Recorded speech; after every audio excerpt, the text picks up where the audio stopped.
O texto, ele pode ser utilizado desde uma função de citação ou desde ou para uma utilização científica, educacional, enfim, alguma utilização que não seja de exploração comercial.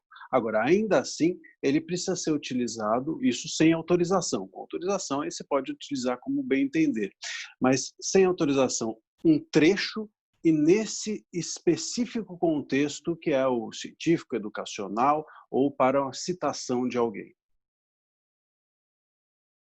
A autorização ela pode ser feita de qualquer maneira, inclusive verbal, ela em tese pode ser feita por segurança, a gente faz ou sempre recomenda que seja feita por escrito, mas não há necessidade de um contrato ou algo extremamente rebuscado. Quanto mais for detalhada qual é a destinação daquela utilização, mais segurança vai haver na relação entre o autorizado e aquele que o texto autorizado e o que pediu autorização. Quanto à imagem, ocorre o mesmo, a autorização, a mesma necessidade do texto ocorre com a imagem. Você precisa pedir autorização e ela precisa também ter o mesmo detalhamento da destinação a ser utilizada e não pode ter uma finalidade comercial. No entanto, você tem que ter ainda um cuidado com isso, porque a imagem, além da autorização da pessoa retratada, tem a autorização do fotógrafo. Então, tem o direito de imagem do retratado, o direito autoral do fotógrafo. São duas pessoas ou mais que precisam dar aquela autorização. E, além disso, sempre, ainda que autorizado, você precisa dar o crédito do fotógrafo no canto da foto. E esse crédito não serve ser divulgação, não serve ser assessoria de imprensa, é o nome do autor da fotografia que precisa constar. Tudo isso, divulgação, assessoria de imprensa, gera insegurança e pode ser motivo de você ser acionado pelo autor. Pois é, o que é exploração comercial ou não é algo ainda muito controverso no direito, porque eu posso, por exemplo, ter um site gratuito e ganhar dinheiro com cliques. Eu posso ter um livro enfim, com uma intenção científica e ficar rico com ele. Então, não necessariamente, quando a gente fala de exploração comercial, é ganhar dinheiro com aquilo, e sim ter apenas na essência a ideia de venda, de comércio, né? O interesse público, cultural de uma obra artística, de um livro ou de uma obra científica ou qualquer coisa do gênero é que a gente chamaria de interesse público, né? Interesse coletivo, uma biografia, coisas do gênero é que tornariam desnecessária a autorização. Mas se a sua intenção é meramente a de venda, a de ganhar dinheiro sem qualquer outra intenção, aí seria exploração comercial. Num país como o nosso, que é um país capitalista, naturalmente todo mundo quer ganhar dinheiro com aquilo que faz, mas a gente precisa pensar qual é a essência da obra, e por isso que é controverso. As regras para a música são as mesmas e ainda tem a complexidade de que você também tem o autor da letra e às vezes o autor da melodia e às vezes são muitos autores. Então, às vezes você tem autorização de um autor e não tem a do outro. E isso torna também complexa a questão. Mas vale a mesma ideia de imagem e texto no sentido de que você precisa sim de autorização e, e essa utilização tem de ser não comercial, e ainda um trecho da música. Você não pode utilizar a música inteira, a menos, repito, que você tenha autorização expressa para aquela finalidade dos autores. No caso da música, você ainda, além do autor de fato, além do autor da letra, do autor da melodia, você também precisa obter autorização de todos os envolvidos na gravação. É o que a gente chama, por exemplo, quando a gente pensa em música, a gente está falando de direitos autorais, da melodia, de quem fez a melodia, de quem fez a letra. Quando a gente fala dos executores, tanto cantor quanto aquele solo de baixo, aquela pessoa que tocou guitarra, todos eles também têm direitos. Esses direitos a gente chama de direitos conexos, conexos à gravação original. E eles também precisam autorizar. É muito raro as pessoas terem esses direitos, em geral só se busca a autorização dos autores, mas pode ser que aquela pessoa que toca guitarra na música que você tem autorização do autor, da melodia e da letra, possa pedir a você uma indenização se ele não for consultado. É que ainda que você tenha a autorização dos autores, isso vale para texto, para imagem, músicas, ainda que você tenha a autorização dos autores, e a utilização não seja de exploração comercial, se você, seja científica, seja cultural, se de alguma forma você criar algum embaraço para o autor, ou seja, utilizar aquela canção fora de contexto, tirar sarro dela, brincar com a música, vulgarizar a obra, tudo isso também seja uma indenização. Porque quando a gente busca autorização, a gente busca autorização do direito material, mas há ainda o direito moral dos autores. Então, se eu me valho de uma canção, ainda que autorizada, e faço uma versão ridicularizando ou qualquer coisa do gênero, ainda assim, ainda que com autorização, eu posso ser acionado pelos autores. E uma outra coisa que eu acho interessante também sobre isso é que a autorização tem uma exceção, que é quando ela cai em domínio público. Isso significa que depois de 70 anos da morte do autor, ou dos autores, ou do último que morrer, 70 anos passados, você pode utilizar aquela obra, aí sim de forma integral, inclusive, sem qualquer tipo de autorização. Isso é curioso, tem até um caso interessante, que há um tempo atrás caiu em domínio público O Pequeno Príncipe, do Exupéry. E caiu aqui no Brasil. Isso acho que foi em 2014, algo assim. Caiu em domínio público e na França não. Eles deram mais 30 anos de homenagem e coisa do gênero. Então era uma loucura, porque lá você não podia utilizar a obra, mas aqui no Brasil você podia utilizar a obra.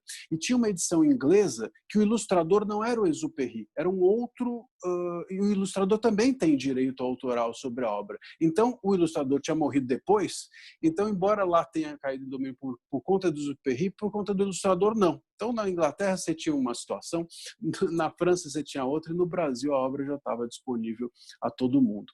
Mas é interessante a gente pensar em músicas, em imagens, em textos, em obras, livros prontos também, nesse contexto. É possível, quando você tem cancioneiro popular, essas músicas folclóricas, elas podem aí sim ser utilizadas, independente de qualquer autorização, em razão disso, domínio público que existe a partir do momento em que 70 anos da morte do autor são passados. Quando você faz uma paródia, quando você faz um trabalho em cima, uma homenagem ou algo assim, em cima de uma obra original, ela se torna uma nova obra, ela se torna sua. Então, a desnecessidade de se pedir uma autorização viria disso, do fato de que você não está se valendo, simplesmente está homenageando aquela obra para fazer uma outra. É assim que se entende a paródia, é assim que se entende uma caricatura, por exemplo. Você fez uma caricatura, a caricatura ela também se utiliza da imagem de alguém. E, no entanto, é uma obra nova. E essa obra nova ela não precisa de autorização. Você não precisa de autorização para fazer um busto, você não precisa de autorização para fazer uma caricatura, você não precisa de autorização para, em cima do poema do Gonçalves Dias, do Minha Terra Tem Palmeiras, criar uma nova, como José Paulo Paes fez, outros autores fizeram em cima da Canção do Exílio. Isso tudo é absolutamente legítimo. O que você não pode é utilizar a obra inteira, ou, de alguma maneira, vulgarizar aquela obra, porque aí sim você precisa de autorização.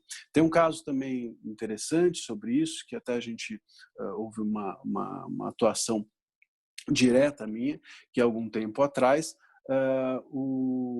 havia enfim, pegou-se uma foto da Dilma Rousseff, da época em que ela havia sido presa pelo DOPS, e em cima dela criou-se uma estilização. Um artista chamado Satu, ele fez uma bela obra em cima dessa fotografia, uma obra de desenho, de artes plásticas, e essa obra passou a ser a obra dele, não era mais a foto, era a obra dele, passou a ser utilizada na campanha do PT.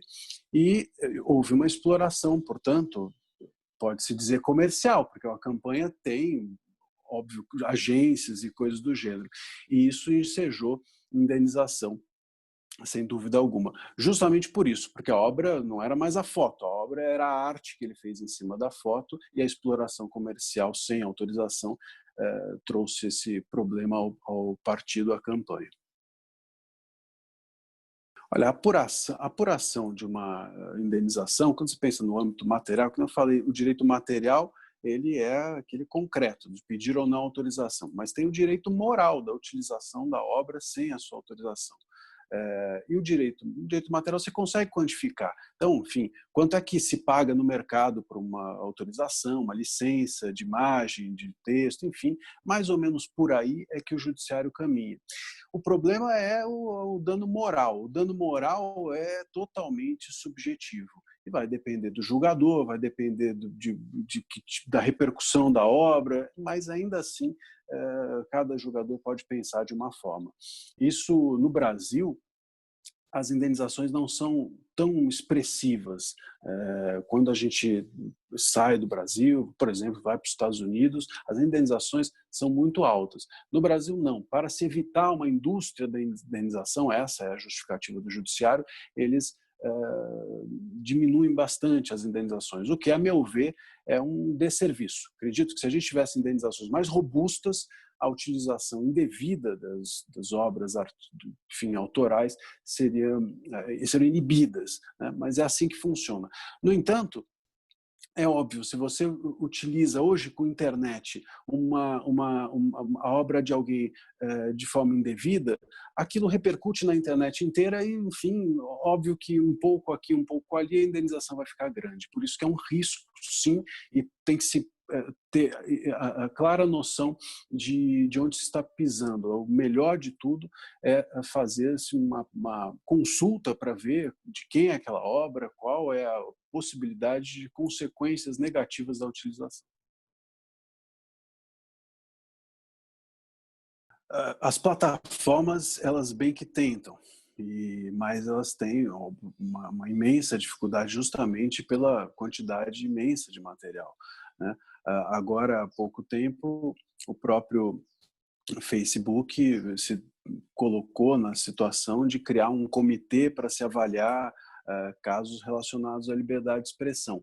Mas, no fundo, acredito eu, isso acaba sendo um tiro na água, porque você se dá ao trabalho de fazer essa verificação, ela vai em algum momento ser falha. Não é possível se verificar tudo. Então, isso fica a cargo de cada autor, ou seja, cada um cuida, digamos assim, do seu.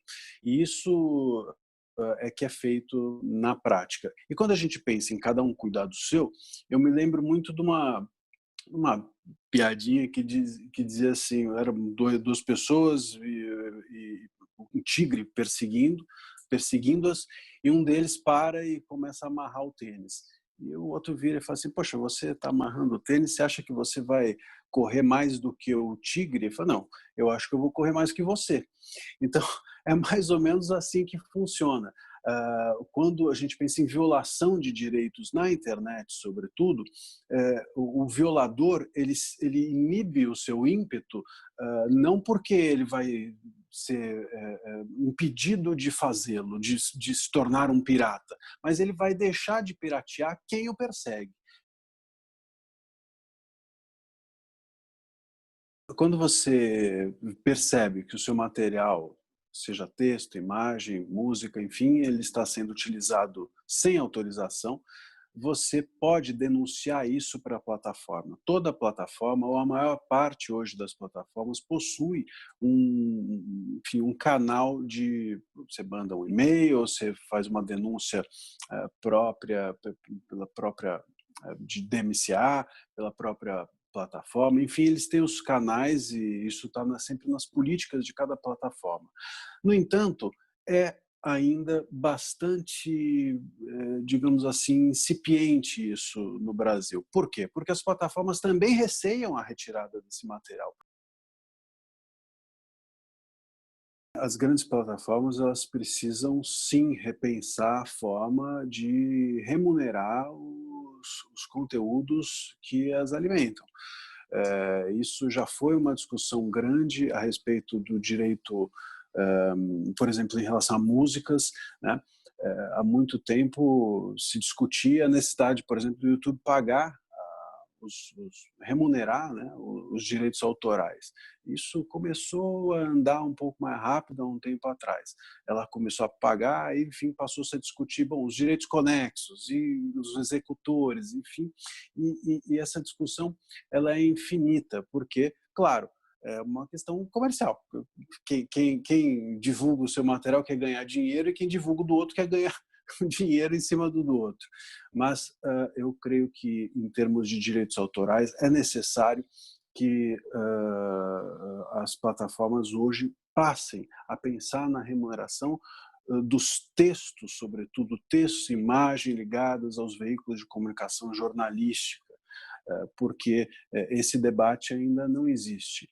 As plataformas elas não só ganham em cima desses veículos, como elas inclusive direcionam muitas vezes a audiência desses veículos e muitas vezes essa audiência é direcionada por, hoje em dia, essa questão dos fake news, as agências de checagem de fake news também aprovam ou desaprovam conteúdos que vão ter a sua audiência direcionada. Isso faz com que, de repente, um veículo pouco expressivo tenha uma grande visibilidade ou o contrário. Então, há um gerenciamento de conteúdo por conta das plataformas e, claro, se elas gerenciam, ainda que elas não façam, ainda que elas não sejam veículos, mas se elas gerenciam esse conteúdo, de alguma forma, elas ganham em cima dele. E é preciso que a gente comece a discutir cada vez mais forte a necessidade assim como houve há um tempo atrás a respeito do direito autoral, dos direitos autorais dos jornalistas e, claro, também dos veículos de comunicação que são utilizados nessas plataformas.